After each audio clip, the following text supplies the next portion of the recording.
Bonsoir et bienvenue dans votre émission Passion Verte. Aujourd'hui, nous sommes à Banguya, c'est à 40 km du centre-ville de Kindia, quelque chose de 3 heures de route vu l'état de la route.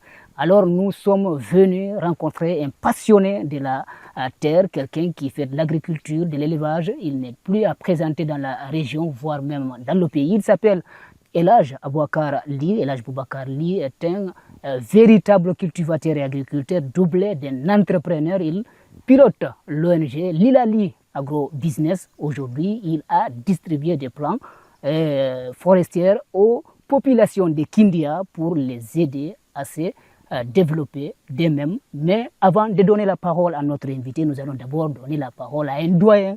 Il s'appelle Amadou Konté. Amadou Konté, il est ancien technicien à la RTG, 30 ans de service là-bas et il est aussi enseignant à l'université. Il nous présente Banguya.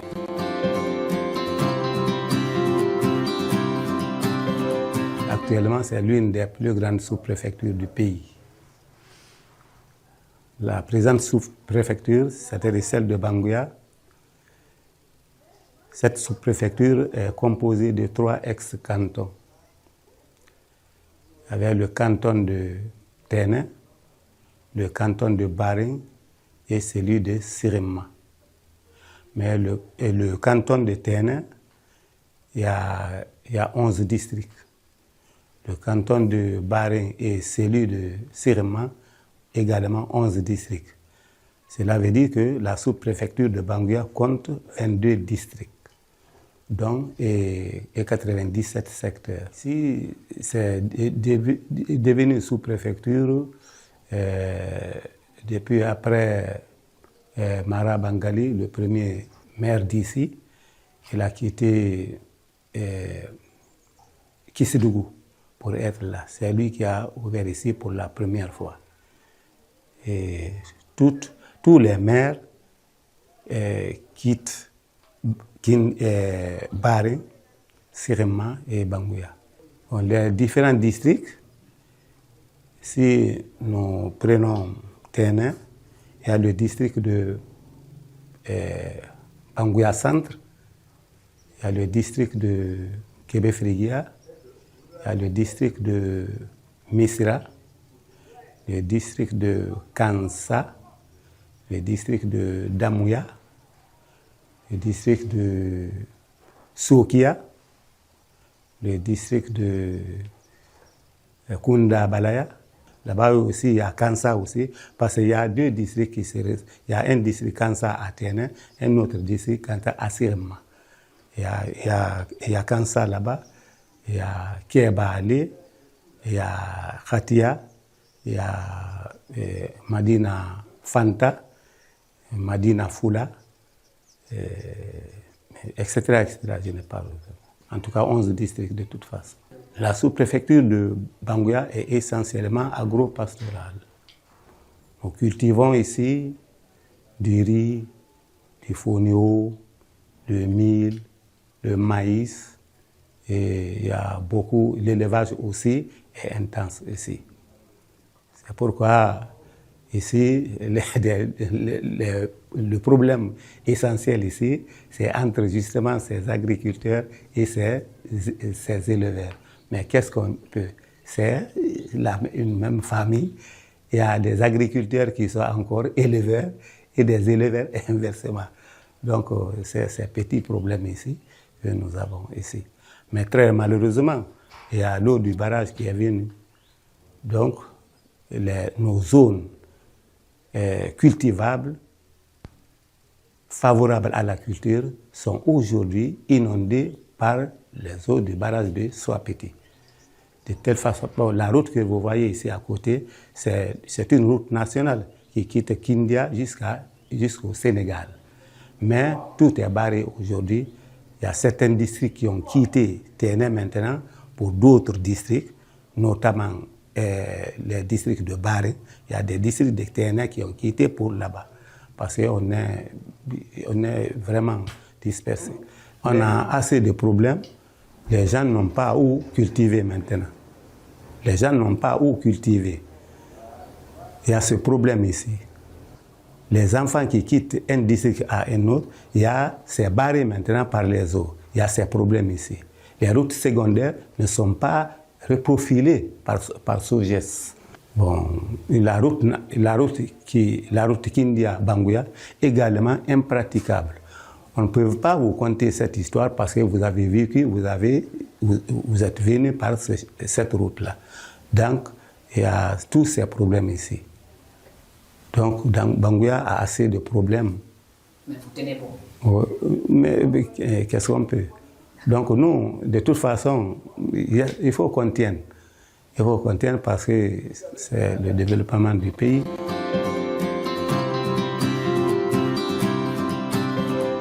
Je retrouve dans ce studio maintenant pour parler avec l'invité du parcours. Il s'appelle Elhadj Boubacar Ly. Elhadj Boubacar Ly, bonsoir. Bonsoir, M. Diallo. Merci de nous avoir reçus chez vous. Nous sommes dans votre pépinière aujourd'hui et ça fait plaisir. C'est un plaisir pour moi. Alors, pour commencer, Lilali Agrobusiness. Lilali veut dire quoi? Lilali est une entreprise que j'ai créée il y a très très longtemps, mais que je n'ai jamais pu mettre en route. Vous n'aviez jamais mis en route. Okay. Il est le moment de le mettre en route pour ne pas le laisser mourir dans les tiroirs ou s'effondrer. Lilali, si vous voulez, c'est un slogan. C'est un slogan. C'est un slogan. Okay. Ce sont, disons, les griots qui nous ont accordé ce nom pendant les moments difficiles, pendant les guerres. C'est le miel dans le miel. Prendre le miel, augmenter dans du miel, c'est pour avoir une quantité, ce n'est pas une douceur. Le goût. Voilà. Lilali. Oui. Et pourquoi vous avez choisi ce nom? J'ai choisi le nom puisque pendant toutes les rencontres des cérémonies, je rencontre des griots qui connaissent notre histoire, nous les Toucouleurs, et ils nous vantent. Et c'est le seul slogan. Un griot. Quand un Toucouleur est à ses côtés, il demande toujours la permission puisqu'ils sont de nous et nous sommes venus ensemble. Ce n'est pas moi qui le dis, c'est l'histoire. Donc ça veut dire le mot Lilali a une histoire à part. Une histoire à part que je ne peux pas développer ici, mais pour ceux qui connaissent M. Diallo, c'est très facile. On est très lié au griot. Et le griot dit la vérité. Le griot n'aime pas mentir. Si je me suis lancé dans ça, c'est une façon de dire, il faut que je fasse ma contribution à cette communauté, à l'État guinéen et dans ma famille. Monsieur Ly, le mot donc Lilali qui est venu, c'est à la fois un réconfort, mais aussi pour rendre hommage à une communauté et à des particuliers, c'est-à-dire les griots. Justement, les griots qui aiment nous vanter, c'est la meilleure façon de nous vanter. Mais il ne s'agit pas seulement de vanter les gens. Je suis d'accord, mais il faut faire quelque chose. On m'appelle encore à l'homme à plusieurs casquettes. L'homme a plusieurs casquettes. Je l'ai constaté, hein. Vous êtes un peu partout, M. Ly. Donc, deux fois, on ne peut pas être partout. Tu peux être partout et n'importe où. Mais ce que j'ai envie de faire, c'est des choses qui sont vraiment réalistes et j'aimerais laisser mes traces pour le petit temps que je veux passer sur cette terre. Laisser les traces, c'est la chose la plus importante. Monsieur Ly, dites-nous, Lilali Agrobusiness intervient dans quel domaine? Lilali Agrobusiness, comme vous voyez, nous avons voulu ressortir maintenant, comme je vous le dis, l'agriculture, la foresterie, comme vous voyez, la pêche et le transport fluvial. Je suis passionné de la nature depuis l'enfance. J'ai aimé l'agriculture et mon père l'a fait jusqu'aux dernières heures. Personnellement, je vous dis encore, on ne peut pas faire l'agriculture sans la forêt. L'agriculture ne peut pas se faire sans l'eau. Je suis passionné. Ma deuxième patrie, c'est l'eau. L'eau aussi, c'est la vie. L'eau, c'est la vie. L'eau, c'est la vie. Alors, vous dites que vous intervenez dans l'agriculture, l'élevage, ouais, vous l'avez dit aussi. Hein? Bien sûr. L'élevage, mais votre patrie, c'est l'eau. Oui. Et là, vous êtes à Kindia, vous nous dites que c'était une entreprise, entre guillemets, dormante. Dormante. C'était quoi le problème? Puisque à chaque fois que j'ai voulu mettre ça en route, j'ai pas eu des collaborateurs. Une entreprise ne se fait pas par une seule personne. Non. Donc, Un seul doigt n'applaudit pas. un seul, comme vous le dites, merci beaucoup pour me compléter. Donc, j'ai voulu toujours attendre le moment. Il n'est jamais trop tard d'attendre ou de faire du bien. Donc, plus tard vaut que jamais. J'ai eu une personne qui peut me soutenir dans mes activités, je suis dedans.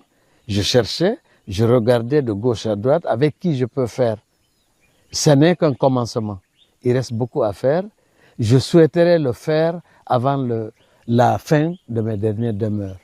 Avec des amis, des collaborateurs, de n'importe quel genre et de ma famille. C'est pourquoi partout où je vais, dans l'environnement, dans le pays, je suis avec ma famille, je suis avec mes enfants. Alors, qui est ce monsieur qui a accepté votre main tendue et qui vous permet de vous épanouir, laisser des traces et puis laisser un héritage?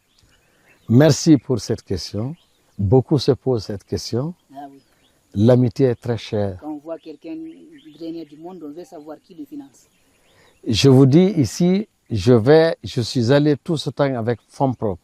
J'ai un ami de 35-40 ans de connaissance avec qui j'ai fait beaucoup de choses. Je ne veux pas les citer ici, mais qui aime la nature, qui aime faire du bien, qui aime faire, en tout cas, la charité, il l'aime. Et il m'a commis à beaucoup de tâches.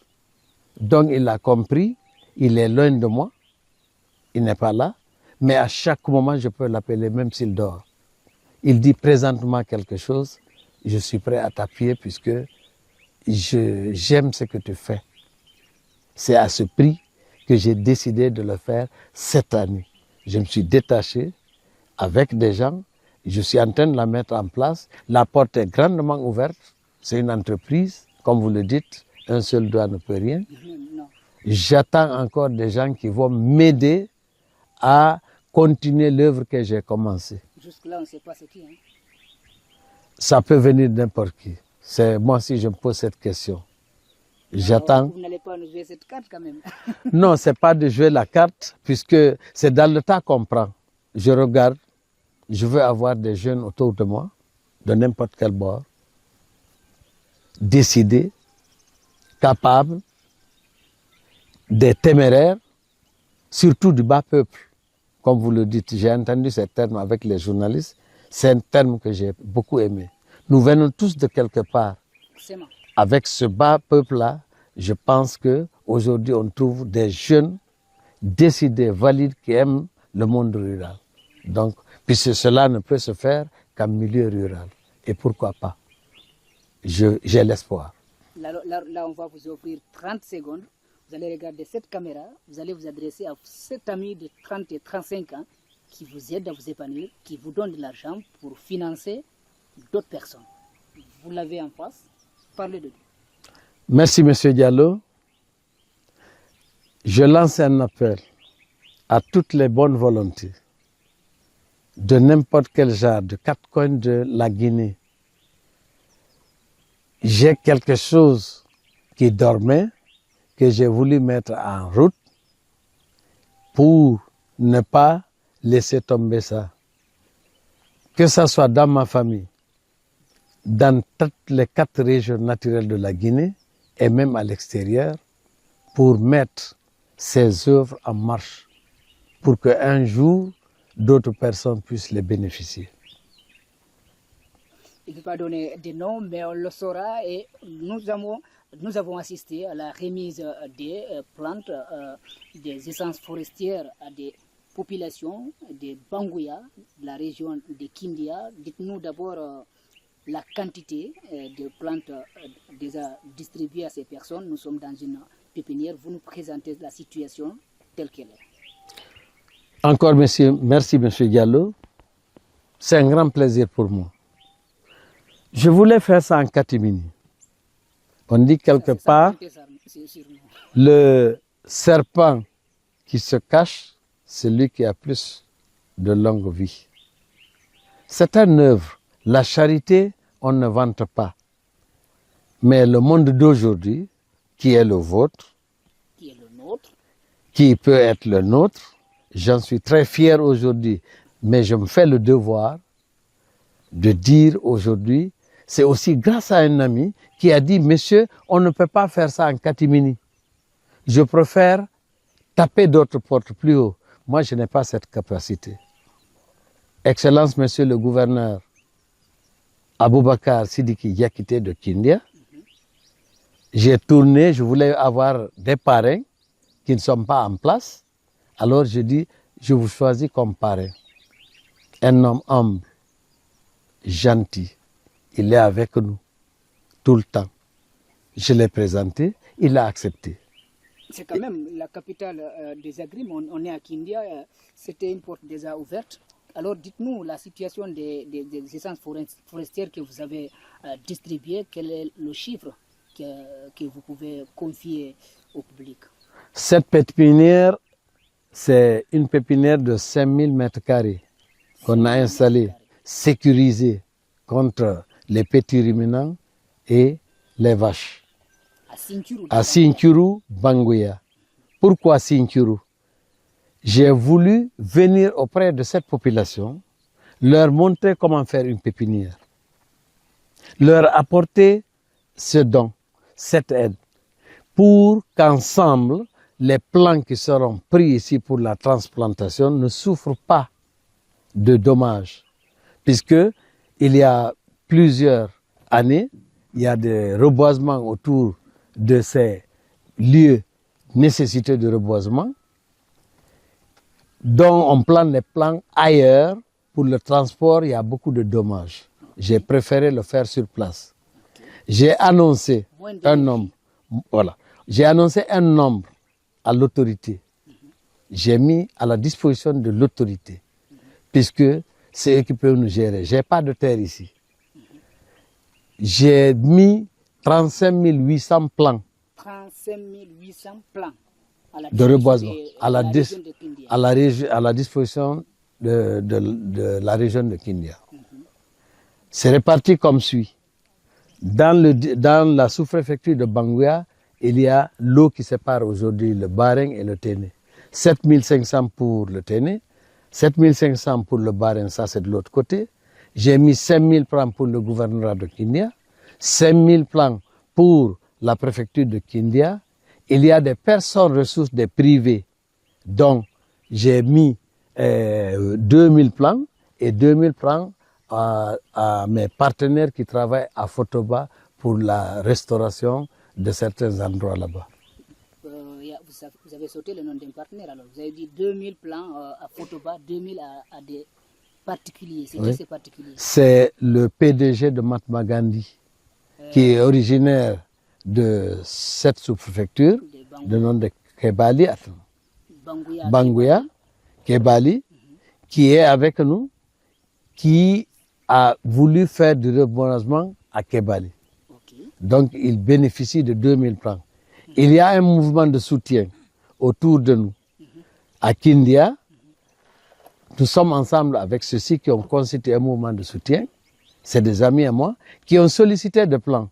Je les ai offerts 2000 plans qui vont mettre autour du gouvernorat de Kindia et l'AGBF, c'est-à-dire à la tête des sources de Koukou.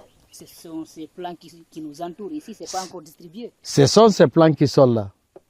Moi, je n'ai fait que préparer ça. L'autorité, j'ai mis à leur disposition. J'ai demandé avec mon équipe, le responsable de cette pépinière et quelques main-d'œuvre, M. Kourouma et M. Diallo, nous allons les préparer et les remettre à qui de droit, puisque moi je n'ai pas un endroit où mettre. Je ne connais pas à qui donner. Mais j'aimerais que cela va dans de bonnes mains, comme les discours précédents du maire et des interventions des différentes autorités qui étaient là. Vous avez construit un très bon pont en parlant des discours. On va aller directement écouter les discours des autorités lors de cette remise de ces essences forestières. Nous allons écouter ensemble le directeur de cabinet du gouvernorat de Kindia. Nous allons écouter encore les autorités de la sous-préfecture de Banguya. Derrière, on va revenir avec notre invité de parcours. Il s'appelle Elhadj Boubacar Ly. Il est agriculteur, entrepreneur, fin prêt.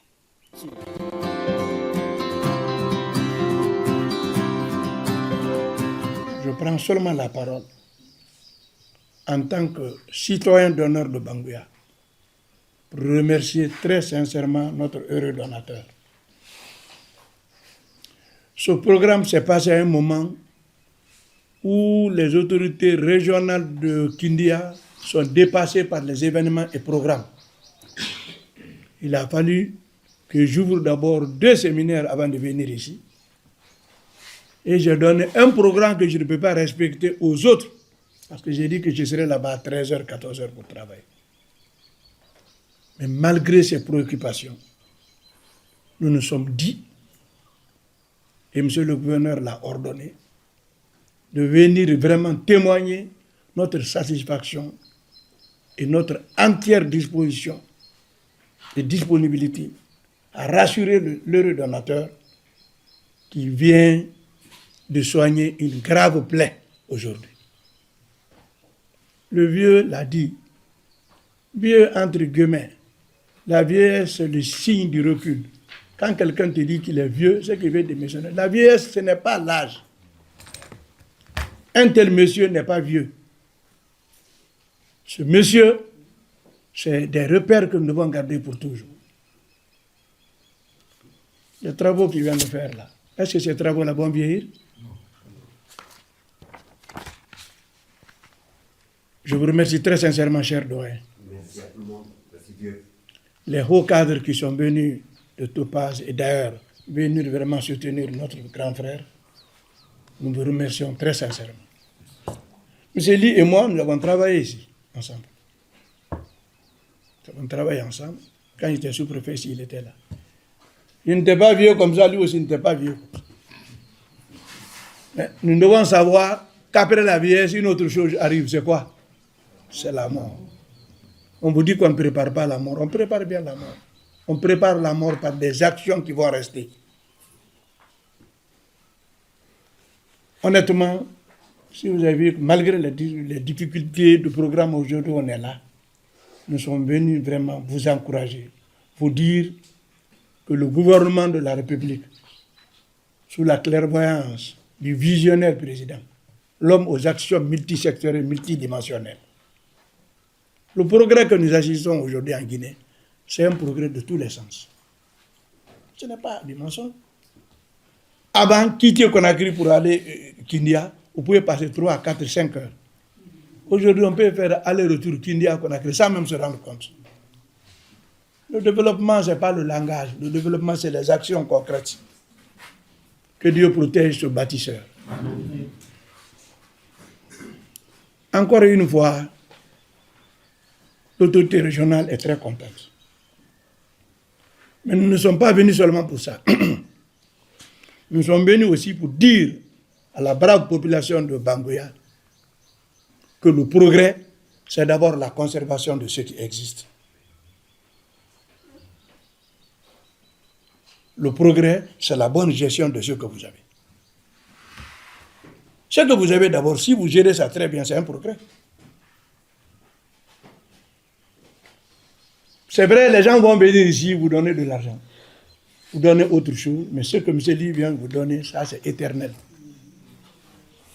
Essayez de l'encadrer, essayez de l'utiliser en bon escient, et surtout, essayez de faire une vulgarisation par rapport à ce qu'il fait. Quand on envoie de l'argent aujourd'hui à Bangassi, vous voyez qu'il n'y a pas trop de monde, c'est qu'on n'a pas envoyé 10 millions.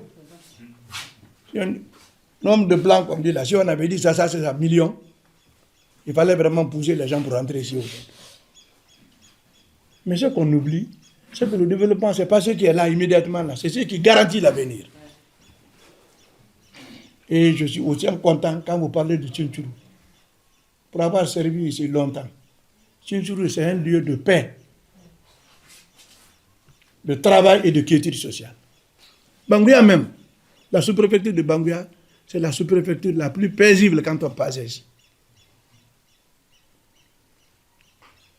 des faux problèmes dans les villages, dans les villes. La cause, c'est quoi? C'est quand les gens ne travaillent pas. Quand tu dis à un travailleur, allons en grève, il va te dire, bon, après le champ, je vais venir. Le champ, c'est à 16h, à 17h. Après 17h, il n'y a plus de grève. Chers parents de Banguya, ne pensez pas que parce que l'eau est venue découper certaines choses par-ci, par-là. C'est un fait. C'est Dieu qui a envoyé, Dieu saura gérer. Le jour où je suis venu ici pour la première fois prendre service, c'est le jour où la nouvelle d'eau est venue à Banguya ici. Beaucoup pleuraient ce jour pour dire vraiment il ne faut pas que l'eau arrive ici. Où nous allons aller? Beaucoup sont morts ici déjà. Oublions ce jour que l'eau ne va même pas les trouver en vie. Beaucoup sont là aujourd'hui en train de dire Banguya est gâté, Banguya est gâté. Vous allez rester ici. Au lieu de transformer Banguya, le peu qui reste, transformons ça pour ne pas que l'échec s'accumule. Bientôt, Inch'Allah, Banguya va profiter beaucoup de choses. Le projet de pont dont on vous a parlé, ce n'est pas de la théorie. Vous savez, le régime que nous traversons maintenant, la règle, c'est faire beaucoup et parler peu. Les cadres qui sont en train d'accompagner M. Ly, vous êtes en train d'accompagner le développement réel de la Guinée comme ça. Nous vous félicitons, nous vous remercions pour votre déplacement. Et je ne vais pas terminer sans vous demander encore l'unité.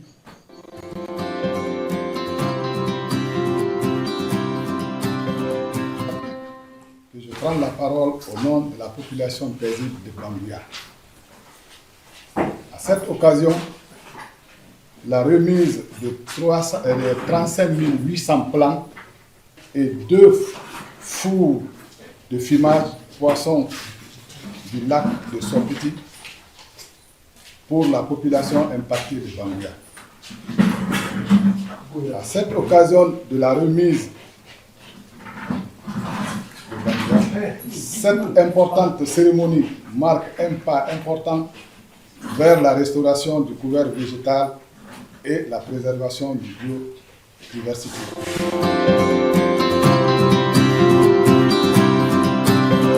De retour dans ce studio, nous avons écouté ces autorités. Maintenant, nous allons revenir avec notre invité de parcours, Elhadj Boubacar Ali, qui nous parle de Lilali Agro-Business. Lilali, on a déjà la signification, hein? Le miel dans le miel, c'est pas pour augmenter le goût, mais c'est la quantité. Et c'est pour rendre hommage à une communauté, notamment les griots, n'est-ce pas? Alors vous avez écouté les discours, vous, quelle est votre attente? Merci pour tous les discours. Nous avons beaucoup entendu. J'ai essayé quand même de mettre chacun au boulot. C'est pas évaluer les gens, c'est pas discriminer les gens ou de ne pas avoir confiance. C'est une action que je dis, je donne à la communauté. Mais je m'en vais dire aux gens, il y a des privés qui veulent ça, qui peuvent mettre ça en valeur, qui sollicitent ça. Mais pour un premier départ, il faut aller avec la communauté. Je souhaite, ou je souhaiterais, que cela va dans de bonnes mains. Il ne sert rien à planter et de ne pas entretenir. Si on ne surveille pas. Si on arrose. Ces plants que vous voyez comme ça, on n'a pas besoin d'arroser. C'est pendant la pépinière que tu arroses. Ok. C'est des croissances autonomes qui peuvent se reproduire n'importe où et n'importe quel endroit de la Guinée. Ça peut servir exactement à quoi? On peut avoir ici des bois de chauffe, de bois d'œuvre, pour les infrastructures. Pour la charpente. J'ai vu le lac à côté, les gens payent du bois de Kindia pour amener ici, le Mélina. Le Mélina, une bonne partie quitte aujourd'hui la céréale ou la forêt. Et vous l'avez ici. Et si on l'a ici, ces piroguiers n'ont pas besoin d'aller chercher ça ailleurs. Ils auront leur propre atelier, ils ont des menuisiers, ils vont couper leur bois. Qui était recherché de l'autre rive et retrouvé avant la traversée. Voilà. Et c'est des bois qui régénèrent. Quand tu coupes, ça repousse. Ce n'est pas à une seule fois. Donc, nous avons l'intention de continuer cette pépinière. Je l'ai promis dans mon discours. L'année prochaine, Inch'Allah, il y a beaucoup de plans puisque l'autorité m'a évalué. L'annonce que j'ai donnée ici, c'est plus que ça. Mais il ne faut jamais être à point. Je suis prudent dans ce que je dis. Je n'aime pas promettre. Voilà. Tous les plans qui ne sont pas à l'âge, on ne va pas les jeter, on va les reconditionner, les remettre en place pour avoir plus de résultats l'année prochaine, accompagner des plans fruitiers. On en a besoin, puisqu'il n'y a pas que ça des bois d'œuvre.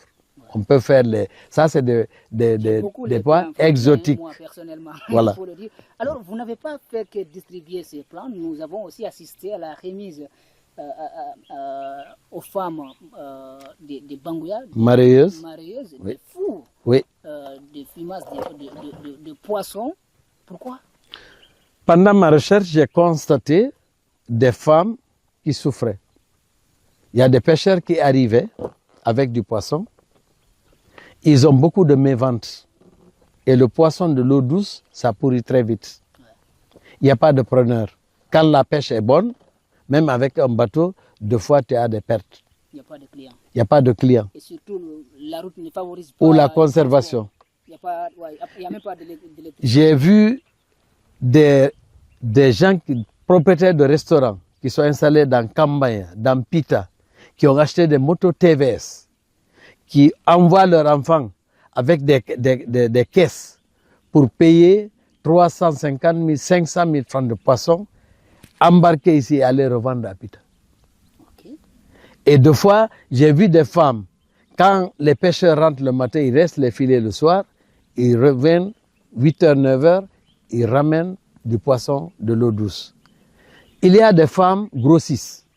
Il y a des femmes qui viennent prendre du poisson pour aller vendre, aller dans les hameaux, dans les villages, toute la journée. Les mets vendus, si tu ne le manges pas vite, ils pourrissent. Donc je les ai vus avoir des fours avec une fumée, sous la pluie, sous le soleil. Ça m'a beaucoup touché. Et M. Diallo, il y a ce que je ne vous ai pas dit de moi. Allez-y, c'est l'occasion. Je suis un marin. Okay. J'ai commencé par la pêche artisanale.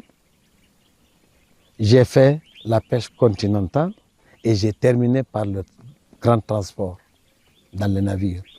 J'ai fait la marine marchande entre 84 et 85. On va pas finir de vous découvrir. Hein? Voilà. Donc, quand je dis je suis passionné. Alors monsieur Ly, oui? Pendant la remise de ces fours, on vous a suivi avec les femmes et les pêcheurs. Vous les avez dit quelque chose qu'on n'a pas bien capté. C'était quoi? Je me retrouvais dans ma famille. Dans une famille là où j'ai vécu des années. J'ai côtoyé les pêcheurs. On mangeait ensemble, on pêchait ensemble, on séchait les poissons ensemble. Donc pour moi, c'est retrouvailles. J'étais vraiment ému. Donc voir les femmes là souffrir, perdre le produit, puisque une femme est capable de financer un piroguier qui va en mer, il revient sans rien. Mais aussi, il peut revenir avec un bon rendement de pêche. Alors, si tu vois cela se gâter, ça, c'est touchant. Donc surtout quand tu connais. Vous mettez à leur place. Je me mets à leur place. La situation. Oui. Vous connaissez de quoi il s'agit. Oui. D'accord, nous allons encore répartir pour donner la parole cette fois-ci au conseiller de Topaz qui était parmi la délégation, qui nous dit lui aussi il est satisfait de ce que fait M. Boubacar Ly ici à Banguya. Nous allons écouter le conseiller de Topaz qui nous dit ses sentiments d'un devoir.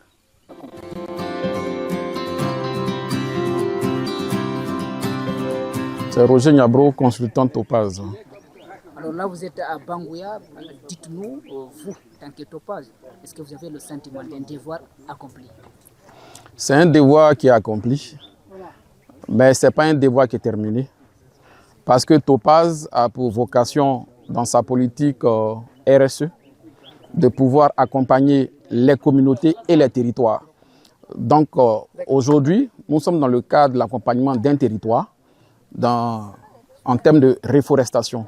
C'est pour ça que nous nous trouvons aujourd'hui sur la pépinière de M. Ly, qui est appuyé par Topaz, qui a fait plusieurs spéculations en termes de pépinières, c'est-à-dire des baobabs, des mélinas, et puis d'autres espèces qui vont servir donc de vivier pour pouvoir faire de la réforestation dans la zone. Donc ce n'est pas que M. Ly, vous accompagnez plusieurs autres initiatives Ouais. locales. Ouais. Est-ce que vous pouvez revenir sur quelques-unes, notamment dans la région de Kindia? Ouais. Donc dans la région de Kindia, hormis le volet foresterie, il y a aussi l'accompagnement des communautés rurales en termes agricoles. Donc nous appuyons ici plusieurs communautés qui sont dans la culture notamment du manioc, voilà, où nous intervenons sur toute la chaîne de valeur du manioc, c'est-à-dire depuis les semences, ensuite le suivi en plantation, et puis tout ce qui est récolte du manioc et transformation en produits valorisés tels que l'attiqué ou le gari. Donc dans ce cadre-là, Topaz a fourni même des équipements de transformation dans des villages de Kindia, notamment dans Toumaya, pour pouvoir appuyer en fait les communautés locales au niveau du commerce de l'attiqué, pour pouvoir générer des revenus pour les communautés. Alors avec tout ça là, forcément vous avez un retour.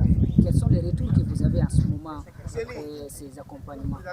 L'objectif est principalement la réduction de la pauvreté et puis la lutte contre l'insécurité alimentaire. Ce qui fait qu'actuellement, il y a plusieurs familles qui sont autosuffisantes avec la culture du manioc qui a beaucoup de produits dérivés en termes de produits finis pour la consommation. Et puis aussi des activités génératrices de revenus dans la vente du manioc ou de ses dérivés dans les marchés. Voilà. Donc les familles utilisent ces revenus-là pour pouvoir scolariser les enfants et puis pour pouvoir avoir une alimentation saine. Avoir une alimentation saine, si vous distribuez des plans comme ça et puis vous accompagnez des agriculteurs, quelles sont vos attentes vis-à-vis de ces personnes qui bénéficient de vos soutiens? L'attente vis-à-vis de ces personnes-là est premièrement de pouvoir reproduire l'action. C'est-à-dire que eux, en termes de premières personnes ou personnalités qui sont déjà dans le filet de Topaz pour ce type d'accompagnement-là, ils doivent pouvoir être en mesure de pouvoir reproduire ça au niveau de leurs enfants, au niveau de leur communauté, au niveau de tous ceux qui les entourent, afin que ça soit quelque chose qui puisse essaimer dans tout le pays de la Guinée.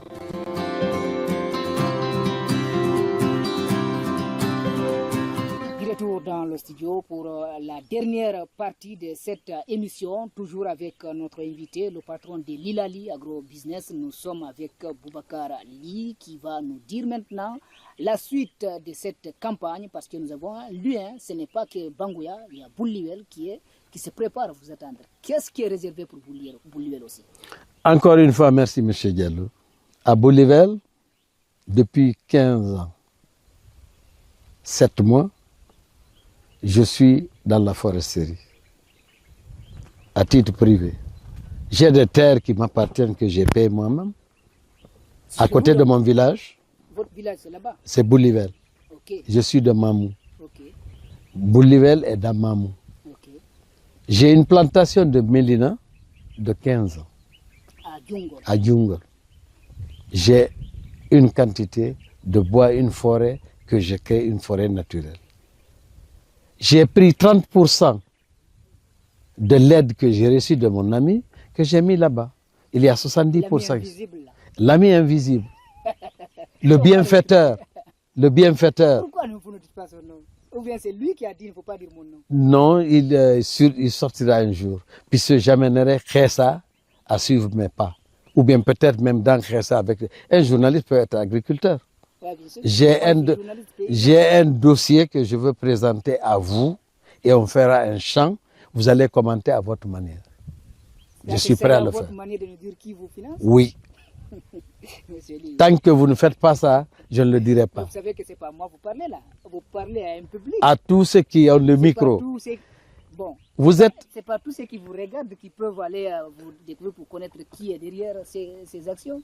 Vous savez, je n'aime pas dire aux gens qui je suis. C'est pas des actes. Mais vous avez le micro. Dire ça fait rire, mais faire ça fait taire. Vous avez fait, c'est pourquoi nous sommes là et c'est pourquoi on vous demande. Je préfère que vous montrez les images là, ceux qui pensaient autrement, qui se taisent, à commencer dans ma famille. Alors si ça là c'était financé, bon c'est déjà financé, à combien on pourrait évaluer le montant de toute cette réalisation? Ici, je rends hommage aux responsables de la pépinière et aux gardiens, puisque ça n'a pas été facile. C'est beaucoup d'argent, je tais le montant, mais la valeur qui est là. C'est pourtant le montant, je vais entendre. Voilà. Si vous taisez le montant, c'est ça la question. C'est beaucoup Pas le d'argent. commentaire. C'est beaucoup d'argent. C'est combien? Voilà. Donc Combien? là, en tout cas, l'investissement est là, évalué. À combien? Un plan coûte aujourd'hui, à l'heure actuelle, le minimum, c'est 2500, le maximum, c'est 5000. Et à combien de plantes? Ici, moi, j'ai donné 35 800, mais les techniciens sont venus et disent, monsieur Lee, vous avez plus que ça. Okay. Je n'aime pas donner des faux chiffres. Donc, à peu près, Ce qui est là, hein, à peu près, on a entre 70 000 et 80 000 plans ici. et ça, si on reconvertit ça en argent, Vous voyez ce que ça fait? Je vais vous donner en ce moment le montant financé par le... il est toujours égal à lui-même, Boubacar Ly, agriculteur, patron de Lilali Agro-Business. Il est avec nous dans Passion Verte sur Ressa TV. Merci pour la confiance. Alors, nous tendons maintenant vers la fin de cette émission. Vous nous dites que vous avez des ambitions dans l'agriculture, vous voulez travailler avec tout le monde. Là, nous allons vous permettre de vous adresser aux potentiels agriculteurs qui vont peut-être, à partir de cette émission, peut-être embrasser la terre, parce que on va dire que cette année, l'agriculture sera réintroduite dans le système éducatif. Merci, M. Diallo. L'agriculture, l'élevage, c'est deux secteurs qui se complètent. Quand agriculture, tu retrouves tout dedans. Ouais.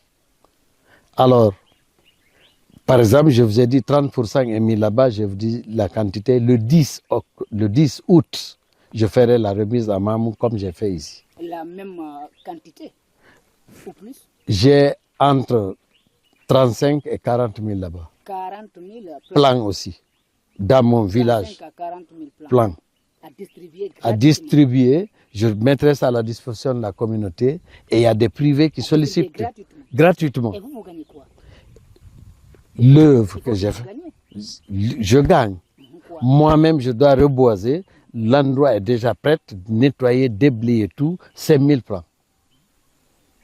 Vous savez, il y a une chose. On ne fait jamais le développement sans se développer. Celui qui vous dit ça, il vous a menti. Le développement va ensemble avec celui qui veut développer. Ok. Celui qui n'a rien ne peut rien. Merci beaucoup. Alors c'est sur ces mots, nous allons clore cette émission avec une réalisation et montage de Al-Hassan Diallo, l'homme du jour aujourd'hui parce qu'on travaille en plein jour. Nous allons vous dire merci. Si vous avez quelque chose à ajouter, nous vous le permettons peut-être dans 10 secondes. C'est à moi de vous remercier. Merci infiniment. Merci d'être venu. J'appelle à toute la jeunesse guinéenne que l'entrepreneuriat, on l'a créé. On n'attend pas de l'autre côté. Chacun peut faire quelque chose. Retournons à la terre, retournons dans nos communautés. Il y a beaucoup à faire. Il y aura beaucoup de résultats aussi quand on s'y met. La terre ne trahit jamais ce que vous la donnez, elle vous la remet en quintuple, elle démultiplie pour vous la remettre, elle ne trahit pas. Donc, vous et vous, ce sont les termes. En substance de notre invité, Boubacar Ly, nous sommes à Bangouya. Nous allons vous revenir prochainement avec d'autres invités pour parler toujours de l'agriculture dans Ressa TV, la télé verte. Au revoir.